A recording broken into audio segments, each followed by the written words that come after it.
Students, welcome to my channel and welcome to the class. तो कैसे हैं आप सभी लोग। तो जैसा कि आप जानते हैं हमारा जो क्लास 11th का जो सीरीज़ है वो मैंने लीनियर इनइक्वालिटीज़ ख़त्म करा दिया है। ठीक है, आज से जो है मैं परम्यूटेशन एंड कॉम्बिनेशन स्टार्ट करूँगा और ऐसे 1 का सिलेबस ऑलमोस्ट आपका ख़त्म हो जाएगा, है ना।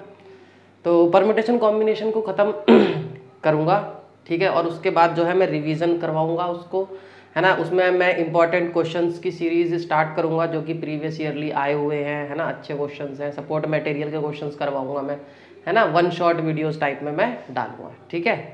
तो चलिए, अगर आपको वीडियोस पसंद आ रही हैं तो लाइक ज़रूर करें, शेयर करें, सब्सक्राइब करें हमारे चैनल को। जब सब्सक्राइब करते हैं तो बेल आइकन दबाएं, और जब बेल आइकन दबाएंगे तो उसमें ऑल का जो ऑप्शन है वो सिलेक्ट करें ताकि हमारे जो वीडियोज़ हैं वो आप तक पहुँचते रहें, है ना। तो चलिए स्टार्ट करते हैं।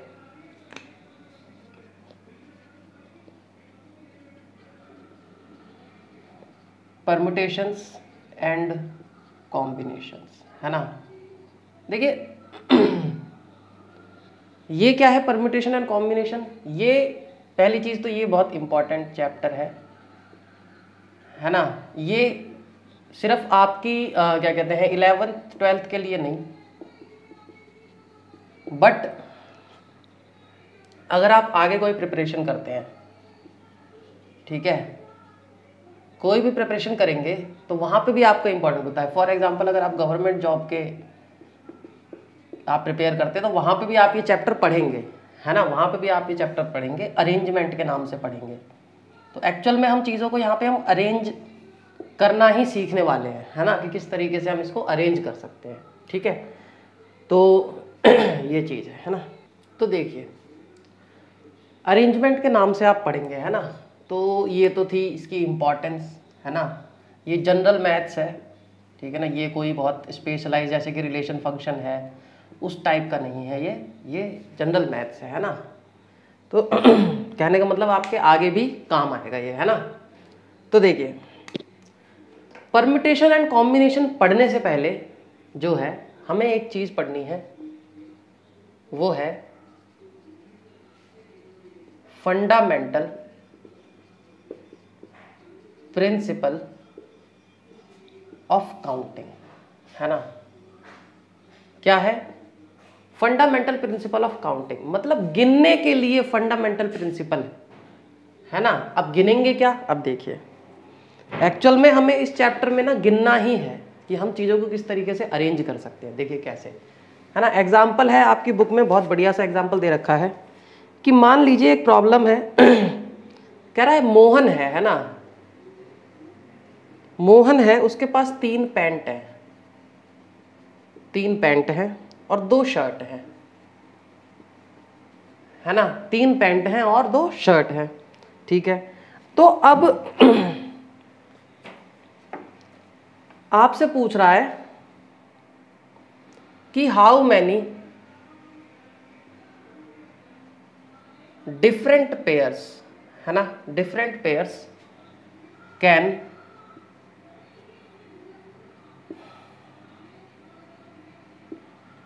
मोहन बी ड्रेस्ड, है ना। कहने का मतलब कि वो कितने तरीकों से इन 3 पैंट और 2 शर्ट से ड्रेस कर सकता है। तो मान लीजिए कि ये पैंट है P1 P2 P3, है ना, और S1 S2, है ना। तो एक बार क्या किया उसने P1 और S1 पहन लिया, एक बार क्या किया P1 और S2 पहन लिया, फिर ऐसे P2 S1 पहन लिया, फिर P2 S2 पहन लिया, P3 S1 पहन लिया और P3 S2 पहन लिया। मतलब कॉम्बिनेशन क्या क्या बना, P1 S1 P1 S2 P2 S1 P2 S2 P3 S1, है ना, और P3 S2। ये आपके पेयर बन गए। तो ये कितने बने, 1 2 3 4 5 6, तो 6 पेयर बने, है ना। कहने का मतलब ये है यानी कि 6 तरीकों से वो ड्रेस हो सकता है। तो इस ये जो 6 है, ये 6 एक्चुअल में हुआ क्या 3 × 2, है ना। यानी कि हमें ये पता चला कि अगर हमारे पास कुछ इस तरीके का अरेंजमेंट है कि 3, मतलब मान लीजिए कि M कुछ ऑब्जेक्ट है ना, ऑब्जेक्ट 1 है, N है, ऑब्जेक्ट 2 है ना। फिर उसमें हमें ये देखना है कि कितने तरीके के अरेंजमेंट बन सकते हैं। तो कितने होंगे MN, है ना, MN अरेंजमेंट, अरेंजमेंट नहीं कॉम्बिनेशन, ठीक है, कॉम्बिनेशन, ठीक है। तो ये चीज़ है ना, कॉम्बिनेशन बन सकते हैं। तो ये है एक फंडामेंटल प्रिंसिपल ऑफ काउंटिंग, है ना। और देखते हैं आगे चलते हैं ना। फॉर एग्जाम्पल, और एक और एग्जाम्पल देख लेते हैं ना, एक एग्जाम्पल पहला ये था, दूसरा अभी हम देखते हैं, है ना। चलिए एग्जाम्पल नंबर 2 क्या कह रहा है कि एक स्कूल बैग है, वो 2 डिफरेंट वेज में चूज किया जा सकता है। आफ्टर अ स्कूल बैग, एक अनदर प्रॉब्लम है, कह रहा है कि 2 स्कूल बैग है, ठीक है जी, 2 स्कूल बैग है ना, 2 स्कूल बैग है, 3 टिफिन बॉक्सेस, है ना, और 2 वाटर बॉटल 2 वाटर बॉटल, है ना। अब वो कह रहा है कि in how many ways,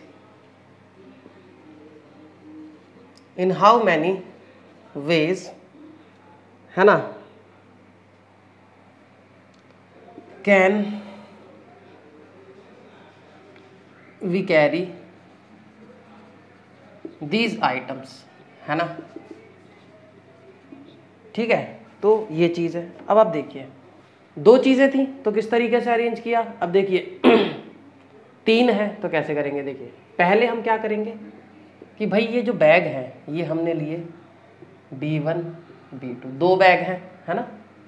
3 tiffin box है तो हमने ले लिए भाई T1 T2 T3। 2 water bottle है तो मान लीजिए वाटर यानी W1 W2। अब हम पूछ रहे हैं कि कितने कॉम्बिनेशन बन सकते हैं, है ना, कितने कॉम्बिनेशन बन सकते हैं। तो मान लीजिए B1 B2, है ना। पहले मैंने चूज़ किया, मान लीजिए B1 चूज़ किया, फिर जब B1 है तो यहाँ पे T1 हो सकता है, T2 हो सकता है और ये T3 हो सकता है। सेम चीज़ इसके साथ T1 हो सकता है, T2 हो सकता है, T3 हो सकता है ना। फिर T1 के साथ W1 हो सकता है, W2 हो सकता है। सेम तरीके से इसके साथ W1 W2 हो सकता है और सेम तरीके से इसके साथ W1 और W2 हो सकता है और इसके साथ W1 W2 होगा, है ना, ऐसे ही W1 W2। अब देखिए पहला कॉम्बिनेशन क्या है कि मैंने बैग 1 चूज़ किया, उसमें T1 डाला और W1 डाला, है ना। दूसरा क्या हो सकता है कि मैंने बैग 1 चूज़ किया, उसमें क्या कहते हैं T1 डाला और W2 डाला, है ना। तो इस तरीके से फिर उसके बाद क्या किया कि एक कॉम्बिनेशन ये हो सकता है कि मैंने बैग 1 चूज़ किया, उसमें टिफिन 2 डाला, उसमें वाटर बॉटल 2 डाली या 1 डाली, है ना, इस तरीके से। तो ये कितने अरेंजमेंट बन रहे हैं, 1 2 3 4 5 6 7 8 9 10 11 12, यानी 12 अरेंजमेंट बन रहे हैं। 12 अरेंजमेंट बन रहे हैं, है ना, ये चीज़ है।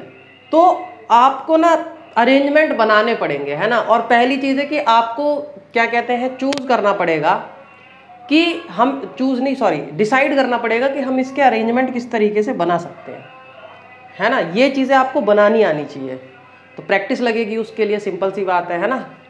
तो आप इस मेथड को समझिए कि भाई बैग है, पहले तो मैं बैग चूज करूंगा ना। जब आप सोचिए, आप अपने माइंड में सोचिए कि आप स्कूल के लिए तैयार हो रहे हैं, है ना, तो आप पहले वाटर बॉटल तो नहीं उठा लेंगे, पहले आप अपना स्कूल बैग ही तैयार करेंगे, है ना। वाटर बॉटल तो हम सबसे लास्ट में लेते हैं, ठीक है। तो बैग आपने लिया तो पहले बैग को चूज करना है, ठीक है जी। अब बैग ले लिया तो बैग के अंदर भाई टिफिन भी डालना है। तो भाई अगर आपके पास 3 टिफिन है तो वो आपने बैग 1 चूज किया तो भी आप 3 टिफिन वही डाल सकते हो, और आपने बैग 2 चूज कर लिया तो भी आप तीनों में से कोई एक डालोगे, है ना। फिर जब आपने ये बैग चूज कर लिया, है ना, उसका फिर आपने वाटर बॉटल चूज करी, तो उसमें भाई आपने इसमें से कोई भी कॉम्बिनेशन लिया हो, आप वाटर बॉटल दोनों हर बार चूज कर सकते हो, है ना। बैग में आपने टिफिन डाल लिया, फिर वाटर बॉटल का चूज अपने आप है। तो उसके लिए भी कितने अरेंजमेंट होगा इस तरीके से, 12, है ना। तो ये भी क्या है 2 × 3 × 2, है ना। यानी कि यहां से हमें यह पता चल रहा है कि अगर डिस्टिंक्ट ऑब्जेक्ट है ना, और उसको कुछ अरेंज करना है तो कुछ नहीं करना, उसको मल्टीप्लाई कर देना है और हमारा काम हो जाएगा, हमें टोटल अरेंजमेंट्स मिल जाएंगे, टोटल नंबर ऑफ अरेंजमेंट मिल जाएंगे, है ना, टोटल नंबर ऑफ अरेंजमेंट मिल जाएंगे, है ना। ये है फंडामेंटल प्रिंसिपल ऑफ काउंटिंग, ठीक है। तो देखिए इसमें फंडामेंटल प्रिंसिपल ऑफ काउंटिंग की वैसे अभी तक हमने क्या कहते हैं वो नहीं लिखी, डेफिनेशन नहीं लिखी, है ना। तो स्टेटमेंट लिख लेते हैं अब जरा सा, फंडामेंटल प्रिंसिपल ऑफ काउंटिंग की स्टेटमेंट लिख लेते हैं, है ना। हमने इसको यूज करना तो सीख लिया लेकिन स्टेटमेंट नहीं लिखी, तो स्टेटमेंट देखिए क्या है। स्टेटमेंट है if an event can occur in m different ways following which another event can occur in n different ways, है ना।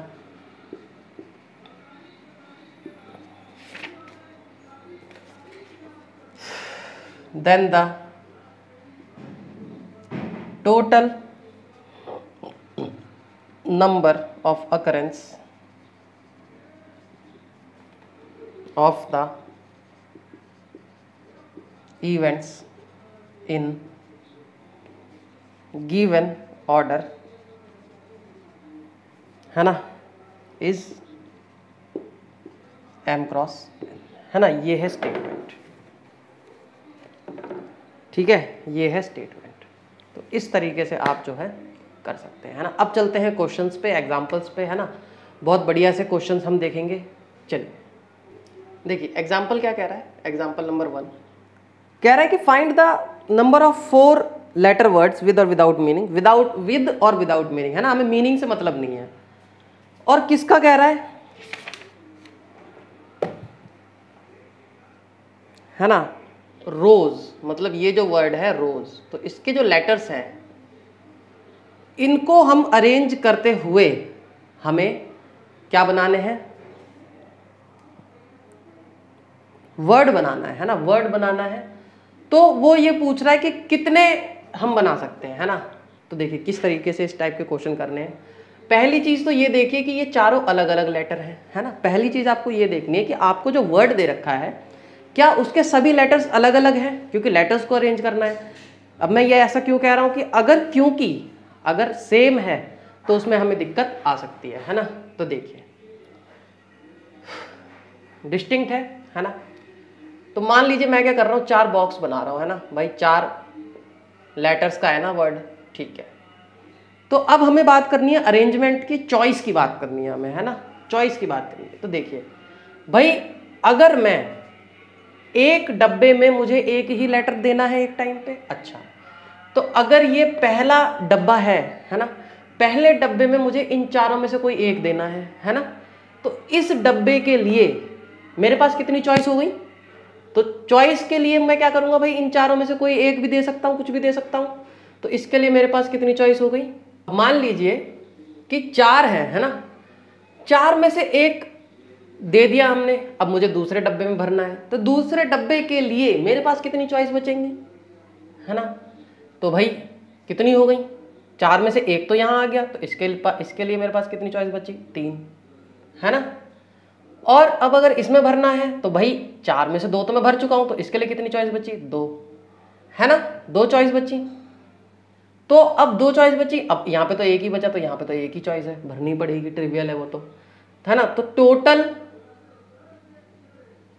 नंबर ऑफ वर्ड्स तो कितना हो जाएगा, 4 into by fundamental principle of counting that is 24, है ना, 24, ठीक है। ये हमने कैसे किया, ये हमने किया फंडामेंटल प्रिंसिपल ऑफ काउंटिंग, है ना, उसको हम अपनी लैंग्वेज में बोलेंगे FPC, है ना, फंडामेंटल प्रिंसिपल ऑफ काउंटिंग, ठीक है, FPC। तो ये चीज है। अच्छा, अब यहां से अब इसमें एक चीज और लिखी है कि where the repetition of letters is not allowed, है ना। इसके क्या मायने हैं? रिपीटिशन इज नॉट अलाउड, है ना। ठीक है जी। वैसे तो ये रिपीटिशन इज नॉट अलाउड वाला ही केस मैंने किया है। मैं ये आपसे कह रहा हूं कि अगर ये रिपीटिशन अलाउ कर दे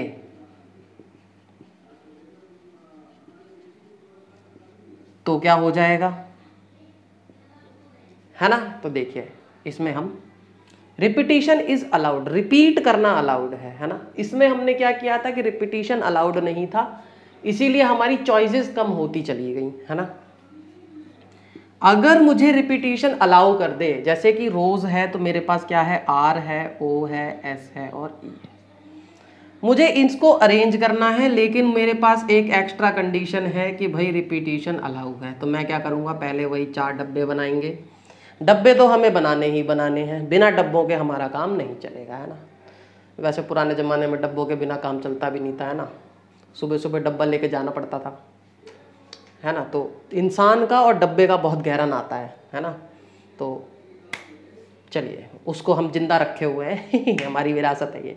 चलिए देखिए, तो ये क्या है भाई, इस डब्बे के लिए कितनी चॉइस है हमारे पास। अभी ऊपर भी हमने किया था कि पहला डब्बा है तो मेरे पास इसके लिए 4 चॉइस है। ठीक है जी, कोई दिक्कत नहीं है, बढ़िया है। अब देखिए, अगर रिपीटिशन अलाउड है, रिपीटिशन अगर मेरे पास अलाउड है तो इसमें कितनी चॉइसेस होंगी भाई। अगर मान लीजिए कि मैंने यहां पे आर रख दिया तो रिपीटिशन अलाउड है, तो यानी कि मैं यहां पे भी दोबारा से आर रख सकता हूं, है ना। लेकिन यहां पे मैं आर नहीं रख सकता था, इसीलिए मेरी एक चॉइस कम हो गई थी। यहां पे मैं दोबारा से आर रख सकता हूं, यानी कि मेरी चॉइस 4 की 4 ही रही, है ना। फिर दोबारा से रिपीटिशन अलाउड है तो यहां पे दोबारा से कितनी होंगी, 4 की 4 ही रहेंगी, और यहां पे भी 4 की 4 ही रहेगी, है ना। तो टोटल नंबर ऑफ वर्ड्स यहां पे कितने हो जाएंगे, है ना।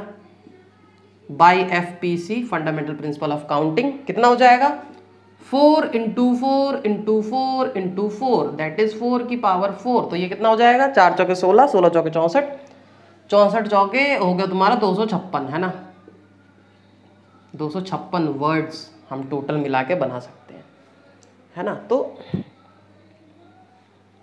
ये चीज़ें हैं, है ना। आप इसको देखिए अच्छे से, समझते चलिए, क्योंकि रिपीटिशन अलाउड है, रिपीटिशन नहीं है अलाउड, हम डब्बे बनाने का कंसेप्ट किस तरीके से, यहाँ पे हम किस तरीके से इसको रख रहे हैं, हम चॉइसेस देख रहे हैं, है ना।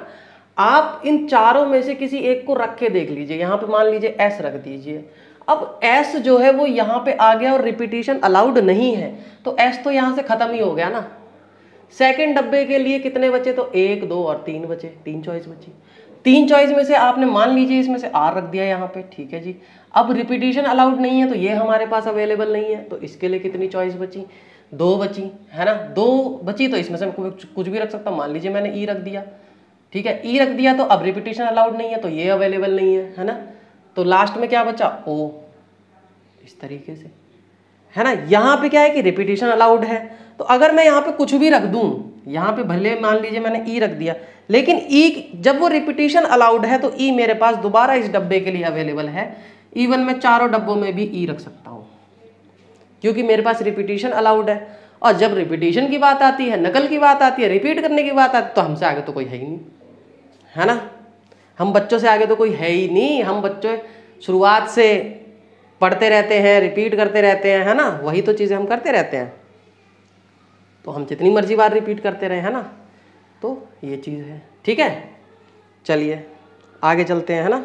एग्जाम्पल नंबर 2 क्या कह रहा है, एग्जाम्पल नंबर 2 कह रहा है कि given 4 flags of different colours, how many different signals can be generated if a signal require use two. देखिए मेरे पास 4 फ्लैग हैं, डिफरेंट कलर है ना, डिफरेंट कलर।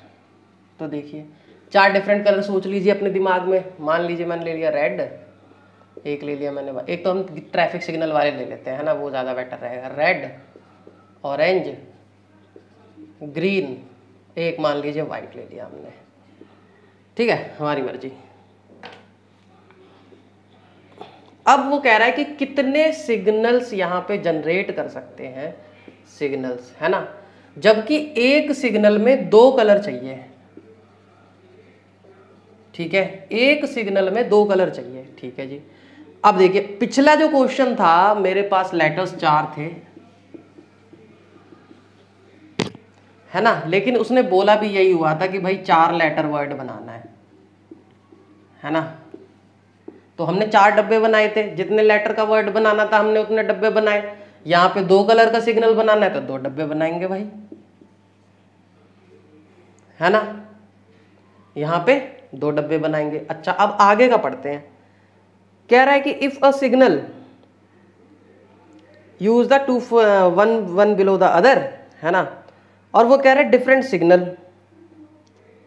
ठीक है, तो ठीक है जी, वो ये कह रहा है कि उसमें सेम कलर नहीं हो सकता, इन दोनों डब्बों में सेम कलर नहीं हो सकता, है ना। ठीक है जी, तो सिंपल सी बात है भाई, पहले डब्बे के लिए मेरे पास 4 चॉइसेस हैं, है ना, 4 चॉइसेस हैं। मान लीजिए मैंने यहां पे लगा दिया ग्रीन, है ना, मान लीजिए मैंने यहां पे लगा दिया ग्रीन, तो ये ग्रीन तो मेरे पास अवेलेबिलिटी खत्म हो गई, है ना।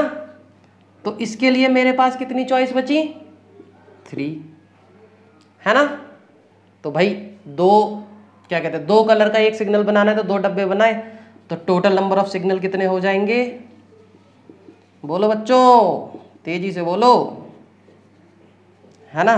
टोटल नंबर ऑफ सिग्नल्स कितने हो जाएंगे, 4/3, तो दैट इज 12, है ना। कितने फ्लैग्स बनेंगे, 12 फ्लैग्स बनेंगे। ठीक है, तो ये है 12 फ्लैग्स बनेंगे, है ना। और ये हम कैसे काउंट कर रहे हैं, by FPC, that is fundamental principle of counting. ठीक है, चलिए आगे चलते हैं। नेक्स्ट जो क्वेश्चन है ना वो बहुत अच्छा है, नंबर वाला है ना। नंबर से तो हमें वैसे भी प्यार है ना, नंबर तो हम खेलते रहते हैं वैसे भी।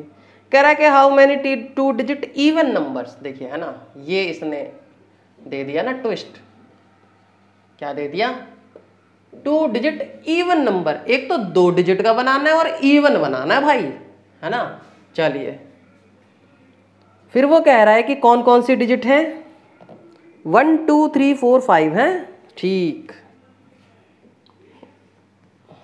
1 2 3 4 5, ओके, है ना बच्चों, ओके।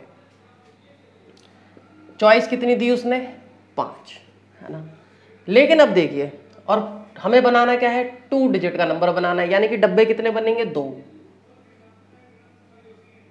2 डब्बे बनेंगे। ठीक है जी, इसके लिए कितनी चॉइस, 5, इसके लिए कितनी चॉइस, 2, तो टोटल नंबर तो 10 ही बनेंगे, ये बात तो पक्की है, इसमें कोई दिक्कत नहीं है। ठीक है, लेकिन मैं पूछ रहा हूं कि टोटल नंबर्स कितने बन सकते हैं, तो उसके लिए भाई इसकी चॉइस कितनी, 5, इसकी चॉइस कितनी, 5, तो कितने हो गए, 25, है ना।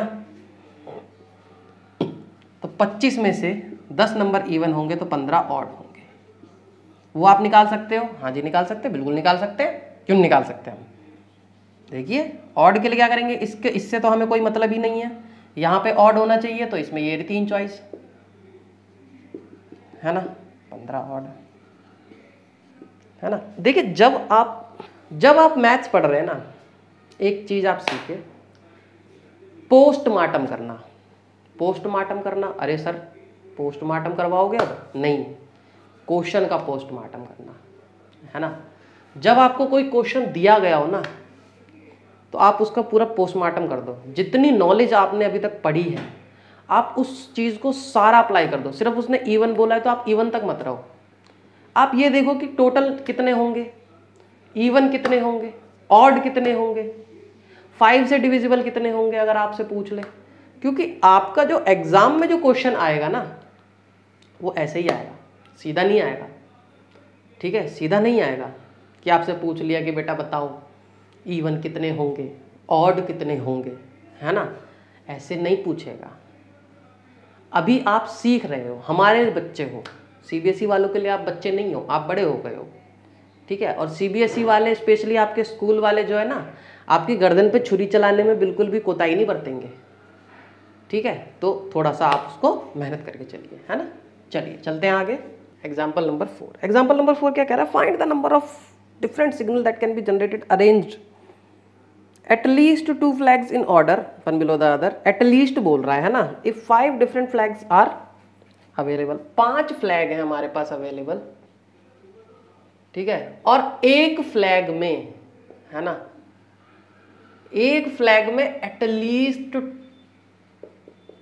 2 कलर तो बनाने ही बनाने हैं। अच्छा सॉरी, 5 फ्लैग नहीं है, 5 कलर अवेलेबल है ना। अच्छा सिग्नल बनाने, सॉरी, 5 फ्लैग हैं और ये सिग्नल बनाने हैं। एक सिग्नल में एटलीस्ट 2 फ्लैग्स होंगे, ठीक है। तो वही एटलीस्ट 2 है तो भाई 2 डब्बे बनेंगे। और इसमें रिपीटिशन कह रहा है क्या, नहीं, डिफरेंट बोल रहा है, डिफरेंट है ना, डिफरेंट बोल रहा है, तो डिफरेंट मतलब रिपीटिशन अलाउड नहीं है, याद रखना, है ना। जहां पे भी ये डिफरेंट बोल रहा हो यानी कि रिपीटिशन इज नॉट अलाउड, है ना। और जहां पे ये डिफरेंट ना बोल रहा हो यानी कि रिपीटिशन अलाउड है, ठीक है। तो भाई इसके लिए कितनी चॉइस है, 5, इसके लिए कितनी चॉइस है, 4, तो कितनी हो गई, 20, यानी कि 20 सिग्नल बन जाएंगे, है ना। जब 2 फ्लैग बनेंगे, 2 फ्लैग्स के लिए हम करेंगे तो, है ना। मान लीजिए अगर हम, क्योंकि एटलीस्ट बोल रहा है तो 2 से ज़्यादा भी हो सकते हैं, 2 से ज़्यादा हो सकते हैं तो 3 डब्बे बनेंगे, 2 भी बन सकते हैं, 3 भी बन सकते हैं, तो कितने बन सकते हैं। इसके लिए चॉइस कितनी, 5, इसके लिए कितनी चॉइस, 4, इसके लिए कितनी, 3। Bye fundamental principle of counting multiply this, ये हो गई 60 सिग्नल्स, है ना। ओके, एटलीस्ट है तो 4 भी हो सकते हैं, ओके, 4 बनाइए। इसके लिए कितनी चॉइस, 5, इसके लिए कितनी चॉइस, 4, इसके लिए कितनी चॉइस, 3, इसके लिए कितनी, 2। फंडामेंटल प्रिंसिपल ऑफ काउंटिंग कितना हो गया, 120, है ना। और अगर 5 के 5 फ्लैग हम बनाएंगे तो भाई 5 डब्बे बनाएंगे, इसके लिए कितनी चॉइस, 5, इसके लिए कितनी चॉइस, 3, इसके लिए 3, ये लो, ये आ गया 1, यानी कि ये भी कितने हो गए, है ना। तो टोटल नंबर ऑफ फ्लैग्स नहीं, टोटल नंबर ऑफ सिग्नल्स, है ना। टोटल नंबर ऑफ सिग्नल्स कितने हो जाएंगे, ये हो गए 20 + 60 + 120 + 120, कितने हो गए, 80 + 240, यानी कि 320 फ्लैग बन गए, है ना। 320 फ्लैग बन गए। तो ये था students introduction fundamental principle of counting का, है ना, उस पे बेस्ड क्वेश्चन। अभी आगे हम एक्सरसाइज 7.1 कराएंगे, है ना, कंप्लीट कराएंगे उसको एक वीडियो में, फिर उसके बाद permutation, then combination, then miscellaneous, है ना। अच्छे से क्वेश्चंस कराएंगे, है ना, बढ़िया से आपको समझ में आएगा। तो चलिए, उम्मीद है आपको समझ में आ रहा होगा। समझ में आ रहा है तो इस वीडियो को लाइक करें, शेयर करें, सब्सक्राइब करें हमारे चैनल को, है ना। मिलते हैं आपसे नेक्स्ट वीडियो में। Thank you.